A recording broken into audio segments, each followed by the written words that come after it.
Good afternoon. It's awesome to be here. Great to be back at DjangCon US. Durham is my second hometown. So my partner lives here. And just seeing Dawn's talk and all the talk about Django Girls and how Dawn got her start at Django Girls 2016. Well, on Sunday, my partner's child, they did Django Girls for the first time with Dawn leading the effort. So it shows the beautiful cycle of the community we got here, that my partner's 11-year-old child did Django Girls and got all the way through models and getting it into the admin. And then they got distracted by writing some blog posts about Pokemon. But I'll take it as a win if you can get an 11-year-old all the way into the admin and have it working. So that was awesome. And it's lovely to see a community here that I care about so deeply, congregating here in Durham. And this is the second year my Philadelphia Phillies have been in the playoffs during DjangCon US. We hope for a slightly different ending to the script this year. But it's also my second year giving a last-minute talk, so I guess I'm the pinch hitter coming off the bench. So hopefully I can hit a metaphorical home run here. I also wanted to give a big thank you to Jeff, to DEFNA, and all the DjangCon organizers. The amount of effort that goes into planning something like this is immense, and I really appreciate it. So let's take a minute to thank all the organizers, and especially the ones from here in Durham. I helped host DjangCon 2016 in Philadelphia, and the amount of effort and blood, sweat, and tears and love that goes in from the local organizers to really show off their town, it's a huge amount of effort. So a huge thank you to all the organizers from Durham and the city of Durham, which has just been so welcoming. So thank you so much. And most importantly, thank you to all the attendees for coming. DjangCon US would be incredibly boring without all of us. So this community is fantastic. So let's dive in. Who I am. I'm a principal engineer at Wharton Research Data Services at the Wharton School. I'm a Python Software Foundation member and a Django Software Foundation member. I'm a member of the Wagtail core team and an occasional on and off DjangCon US organizer. I've been writing code since 1980 when the Phillies won the World Series, oddly enough.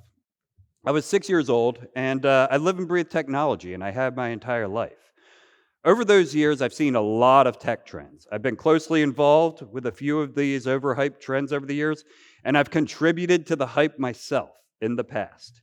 So I'm hoping I can share some of the mistakes that I've made in the past so we can all learn and avoid some potentially dangerous pitfalls.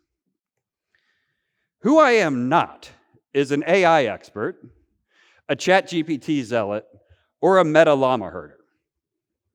But I've immersed myself in technology my whole life, and at the risk of sounding like the metaphorical old man yelling at the kids to get off my lawn, I've seen these patterns repeat themselves.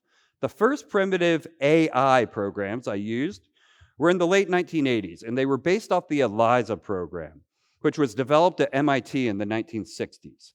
ELIZA was the first program where you could type in some text to a computer. It would analyze the sentence and pick out the most important word from the sentence, the most important token, and spit it back to you like a therapist. And this was the first time that people would ever interact with computers for the next 20 years in programs like these and wonder if they were talking to a human or not. And a term was coined out of this called the ELIZA effect. The ELIZA effect is the tendency to project human traits such as experience, semantic comprehension, or empathy into computer programs that have a textual interface. The effect is a category mistake that arises when the program's symbolic computations are described through terms such as think, know, or understand. And that's the Wikipedia definition. And did that sound familiar to anything we're hearing lately? Because it does to me. So I think it's important that we take a little bit of a step back in time and know thy history. The Santayana quote, "Those who cannot remember the past are condemned to repeat it," seems particularly apt at this time. So in July 2023, a report from the professional services firm KPMG found that 97% of the 200 senior US business leaders it polled anticipate that generative AI will have a huge impact on their organizations in the short term. 93% believe that it will provide value to their business, and 80% believe it will disrupt their industry. And I'm not here to say that that's wrong, but it's that kind of thinking that allows tech bros, the folks who were really into blockchain about 18 months ago and are now suddenly all into AI, to dominate the media cycle. We've got to stop falling for it, because this level of hype blocks us from improving the human condition with technology. It makes it impossible to find the true utility of new technologies by blinding the world with both hype and fear. So I believe there are definitely useful technologies and techniques behind this curtain that's currently being called AI. But the race to the bottom here is dangerous, and it is a race to the bottom. For example, Google was not going to release its AI programs because they thought it needed more study and was more dangerous, but only did after being pushed forward by ChatGPT because it became an arms race. And it's that kind of taking down of the barriers and the shields that might actually protect us from things like these that is currently going on like I've never seen before. So I want to take a moment here and talk about AI. And I keep putting AI in quotation marks because let me be very clear about this. It is not artificial intelligence. The accurate term for what the hypesters are currently calling AI is machine learning models. It is only one subset of what may one day be called artificial intelligence. These models are advanced and have parameter counts in the billions, but let me be clear, they are not artificial and they are not intelligent. This is a chart from a 2010 paper, 13 years ago, outlining the different fields which may someday come to make AI. As you can see, there are many fields which must coalesce to achieve the dream of artificial intelligence, and even then, it is likely a misnomer. If you take a look, what we're largely talking about now is just 1/6 of the pie wedges of this puzzle, the machine learning wedge up there in the upper left. And we have to stop giving these human attributes to machine learning models. It's dangerous. Here's one example. Right now, a lot of AI folks like to say that models hallucinate. This removes responsibility for algorithm coders and model trainers. These models do not hallucinate.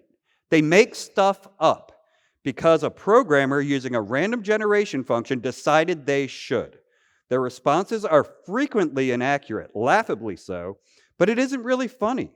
We are already seeing real-world consequences of this, driving us even further away from a collective shared truth than we already are. By saying they hallucinate, we are removing the responsibility of the programmer and the model trainer to be ethical.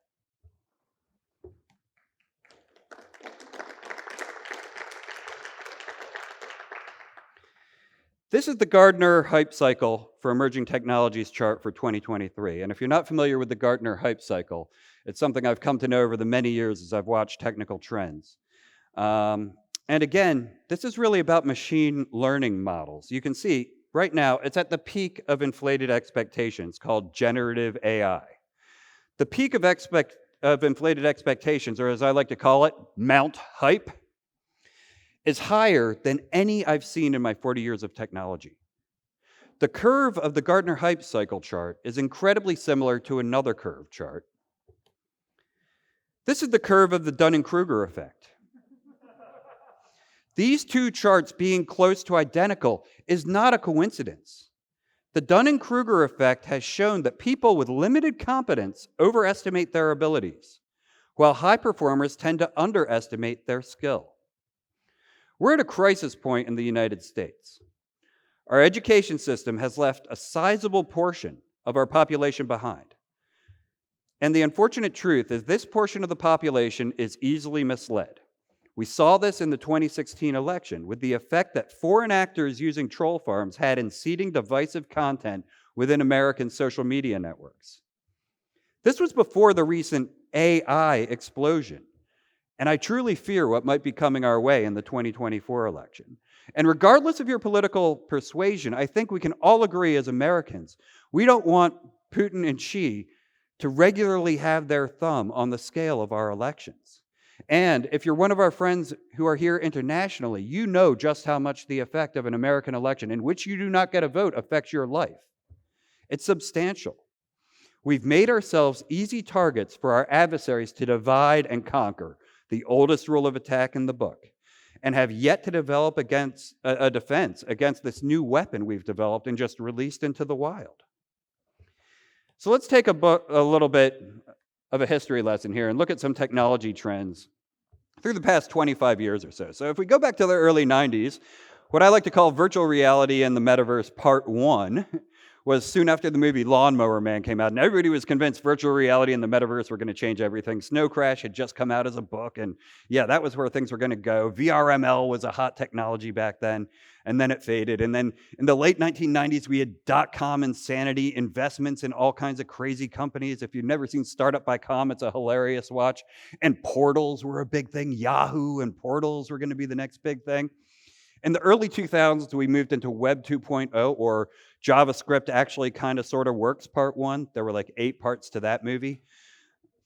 In the mid-2000s, we moved back into VR part 2 with Second Life and the amazing wave that Second Life got in 2005, 2006, 2007. Everybody was going to move to Second Life. Email was going to be defunct.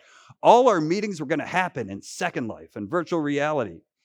And I got caught up in this hype wave. A little more on that later.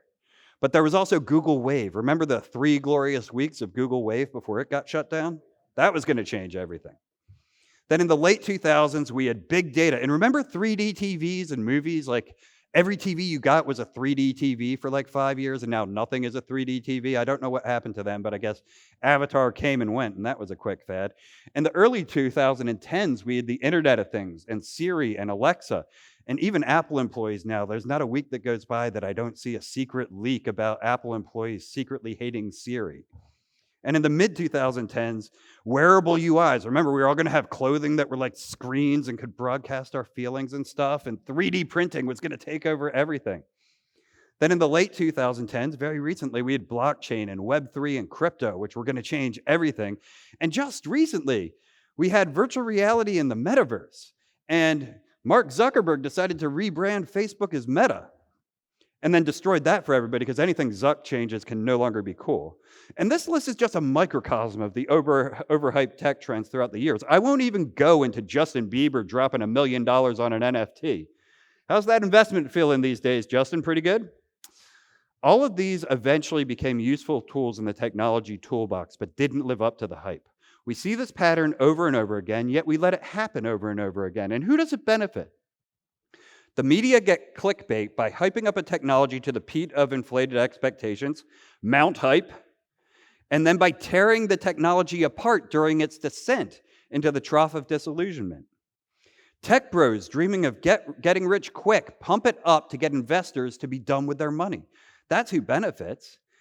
And, you know, I've been around for a long time and seen many hype cycles, but this AI hype cycle is next level. It's unlike anything I've ever seen in my lifetime.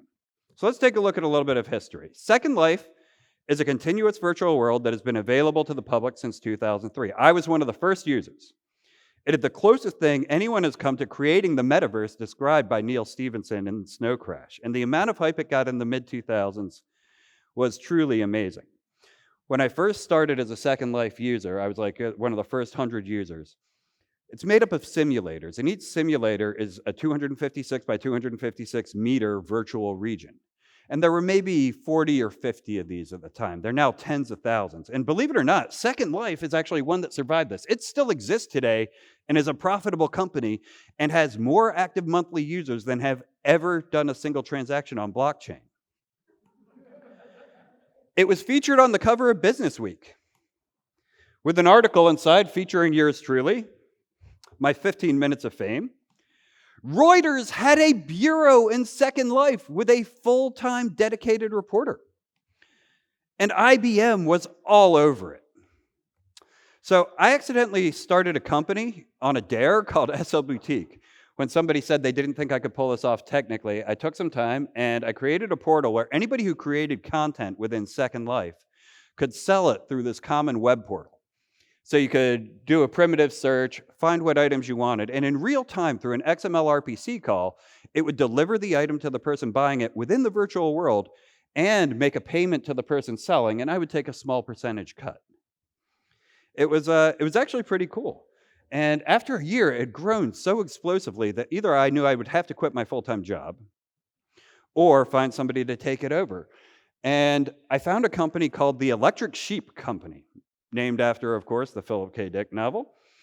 And they wanted to buy it from me after a year for a kind of ridiculous sum of money for something I had done as sort of a joke, a side project. And they had just received over $7 million in angel investment funds from CBS, like the broadcasting company, not an angel investor, from the actual TV channel CBS Viacom. And, the hype level at this time was insane. The CEO of Electric Sheep Company, Sibley Verbeck, was appearing on stage with Les Moonves, the CEO of CBS, like talking about the future of the metaverse and how everything was going to happen there. It was absolute insanity. And at the same time, while running SL Boutique, I became the first person to sell real-world items for a virtual currency. This was long before Bitcoin. We sold computer monitors and NVIDIA video cards for Linden dollars, the currency in Second Life. The Guardian, formerly the Manchester Guardian, and MTV both covered this. The hype level was absolutely insane. The Electric Sheep Company did an episode of CSI New York in Second Life that won an Emmy, where Gary Sinise had to come into Second Life to track down the murderer. It was absolutely insane. And Jay-Z did a performance on Jimmy Kimmel's late night talk show in a virtual arena, and the colorful 3D landscape of Second Life was talked up as the future of commerce, advertising, job recruiting, and even dating. Then the hype died down, the media turned on it, and Second Life went from being the media darling to its absolute whipping boy, and the media completely turned on it. And most people haven't thought about Second Life for 15 years since it had its 18 months in the sun. So it did not change everything. But let's look at a more recent example. Fresh in our memories. So here's a simple 3-step process. Find the social media account of somebody overhyping AI. Scroll back 18 months and look at all their tweets overhyping blockchain and crypto. It's a really easy experiment. So Bitcoin was started in 2009, and the first Bitcoin transaction for a tangible asset happened 5 years after I'd done it with the Linden dollar on May 22nd, 2010. 2 Papa John's pizzas were delivered for 10,000 Bitcoin. At the height of Bitcoin's value, that is $680 million, or $340 million per pizza. But the hype didn't really start up until a few years later. In 2017, companies started putting blockchain or Bitcoin into their names just to increase their stock value. And this company, Tulip Biomed, changed their company name to Bitcoin Services, and its stock increased 42,500% from being a penny stock until a 42-cent stock, and is now back down to being worth just over 2 cents per share. But by changing their name and doing this pump and dump scam, some people got very rich over a company that had nothing to do with blockchain or Bitcoin. They just changed their name, and many companies were doing this. During the 2022 Super Bowl, crypto and blockchain reached a fever pitch with Coinbase, Crypto.com, and FTX buying spots, including the infamous QR code ad spot. Coinbase's stock has since plunged 90%. Crypto had Matt Damon encouraging people to buy and calling you a wuss if you did not buy crypto. And those who did lost an average of 50% of their investment since that day. And then there's FTX. How's that going? FTX collapsed 9 months after the Super Bowl ad in November 2022 after solvency concerns involving their trading firm arose. This shook the already volatile crypto market, causing losses in the billions. This caused a liquidity crisis and a desperate search for bailout funds. And the rival exchange Binance considered buying portions of the company, but quickly backed out. And within a few days, FTX's CEO, Sam Bankman-Fried, bailed out, and the company filed for bankruptcy. Within a few hours of the bankruptcy being announced, FTX was hacked, and hundreds of millions worth of tokens were stolen. Bankman-Fried was arrested in the Bahamas and extradited to the United States in late December. Mining crypto took so much energy that the only place to make a profit pretty quickly was in Iceland, because geothermal energy makes electricity basically free. And we as a society started to talk about the environmental cost of crypto, but that environmental cost is dwarfed by training these machine learning models, AI. Microsoft's latest sustainability report showed a 30% year-over-year increase in water usage. That's 1.7 billion with a B, more gallons used in just 1 year.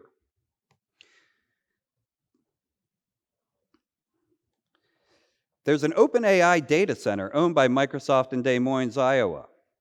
Due to the mammoth increase in water usage, the local water utility, West Des Moines Water Works, will no longer consider future data center construction in the area, despite the boon for employment it would be, unless they can significantly decrease their water usage, as it is already affecting the local drinking water availability.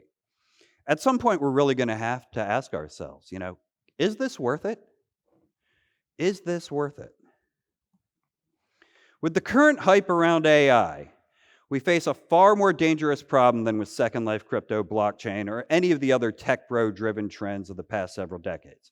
We already face a large problem with a shared collective truth that is driving humanity farther to extremes.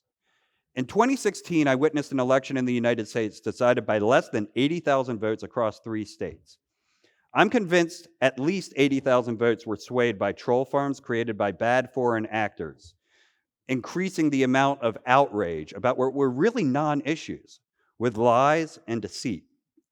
We're coming up on another election in 2024, and I believe we are wholly unprepared for the onslaught of these LLMs on an election cycle. The social media and traditional media companies continue to be complicit, as outrage is good for their bottom line. More clicks for ads, more money for them. Thinking about these LLMs, AI, as knowledgeable or meaningful is actively dangerous. They've been trained on vast swaths of misinformation available on the internet. This will further push us away from any kind of collective truth. Tech companies are proposing and already implementing using LLMs to give answers to people seeking knowledge online. We know these LLMs frequently give the exact opposite of the truth. And now some are suggesting we use these in our schools as teaching aids? Are you kidding me? We are not ready for this.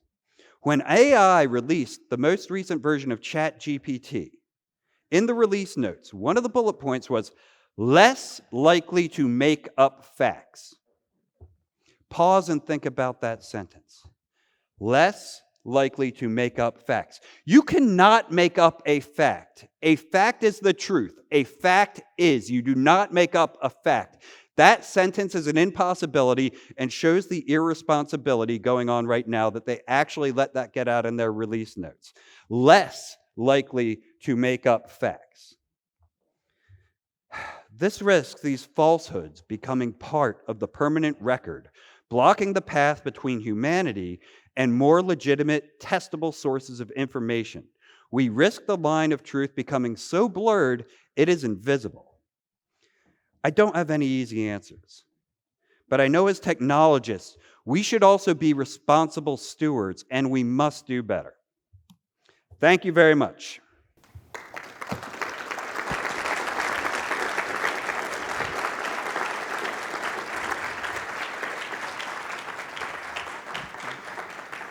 Thank you very much. That's my cat, Sylvie, who likes to help me code. Thank you very much, Tim. I think we might have time for one question. Sure.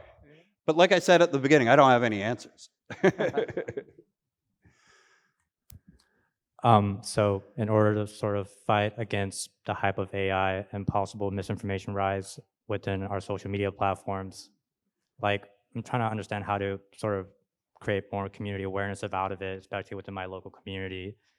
What would you suggest, talking to local politicians or just sort of raising awareness within the community through signs or having a table set up and just having conversations with people? Yeah, set up the table with the little sign saying AI is evil, convince me otherwise. Is that what you're thinking? Yeah, I'll set up the meme right here. No, it's an excellent question. And, I didn't really have any answers, which is why I decided to give this talk instead of another talk I was thinking of. I just think getting the word out, I had been struggling to put my feelings into words, and this talk has helped me do it. And I'm hoping in doing so that inspires some other people to speak up. Because a lot of people do look, if you're in this room, there are people in your life who look up to you to talk to them about technology. Who here gets the call, will you help me with my computer? Anyone in this room ever taken that call? Mom, dad, or your mom volunteering you for their church, their local community organization? Yeah, I get that all the time. These are people that we can talk to about these dangers and what's going on. So I think just getting out there and communicating and not being afraid to raise your voice. If there's something in the back of your head that is saying this does not feel right, there's something not right here, it's okay to open your mouth and say something about it, because right now there's an avalanche, there's a tsunami of, people are getting overwhelmed by how cool it is. And it is cool. That's the thing. There is a there. There is something there that's tangible and going to be valuable. But the signal to noise ratio is currently drowning out our ability to separate the wheat from the chaff and find out what is actually useful with this technology. And it's being done for all the wrong reasons. It's being done for profit over morals. It's being done because a couple companies want to win this arms race and aren't thinking about the long-term good of humanity. So it's up to the rest of us. When politicians fail, which is very frequently, it's up to the rest of us to pick up the slack, step in, and especially as technologists in this realm who people look up to have knowledge about this thing, I feel we all have a little bit of responsibility to say, hey, stop, think. So excellent question. Thank you so much. And thanks everybody for coming and allowing me to go on a little bit of a rant today.